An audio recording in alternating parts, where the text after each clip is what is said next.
with it.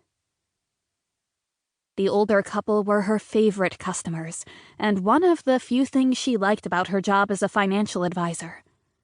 She loathed crunching numbers and talking interest rates, but she liked helping people. People like the Donaldsons. "Where are you?" "I'm going for a drive." "You're headed up to that damn waterfall, aren't you?" "Yes, Dad. It makes me happy, and I need a dose of happiness right now." She heard him sigh and imagined him running his hand through his still dark hair. "Your mother loved it there too." The tone of his voice softened her, just like it always did when he spoke of her mother. She knew losing his wife at such a young age had changed him and made him overprotective of his only child. Which is why she forgave him. Again and again. "Gotta go, Dad. I'll call you later." She disconnected the call as she turned into the overlook. Scanning the empty parking lot, she pulled into a space near an old picnic table. A dilapidated outhouse sat nearby, the path to the fall's overlook on its right. Rolling down the windows for the dog, she caught the faint sound of rushing water, and a feeling of peace washed over her. It lasted about 3 seconds, replaced with frustration as she opened the door and snagged her hose getting out. Stupid pantyhose. Nobody even wore them anymore.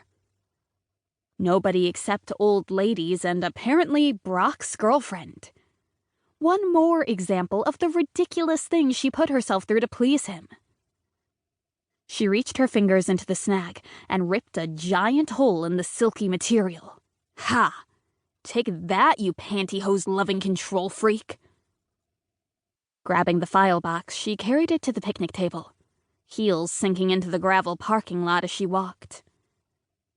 The warm summer air eased her soul, and she unbuttoned her suit jacket and took a deep breath before facing the carton of memories. What a pathetic collection of keepsakes. The relics of their relationship didn't even fill the box. A few pictures, a book, an expensive desk set, and a bottle of scotch. Who gives a woman a bottle of scotch as a gift? She dug through the assorted papers and held up an invitation to the spring ball.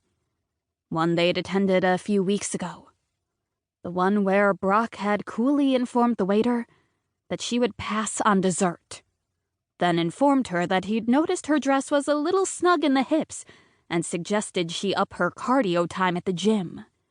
She looked around for a trash can, ready to dispose of not just the man, but every memory she had of him. When she'd first met him, he'd won her over with his good looks and charm. They seemed a perfect fit.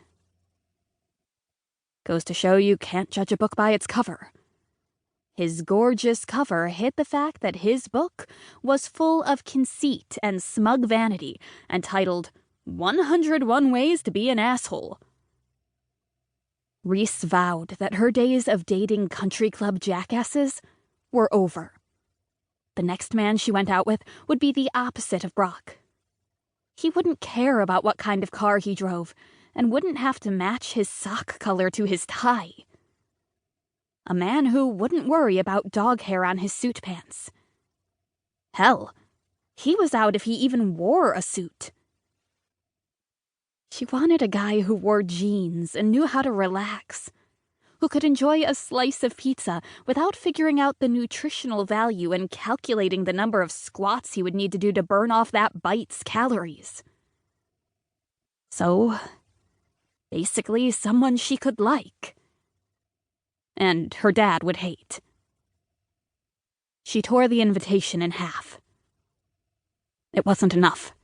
She needed to purge herself of this man's energy. She spied a lighter lying in the box, part of the desk set Brock had given her for her birthday this year. The lavish and expensive desk set was probably the nicest one his secretary could find. Who needed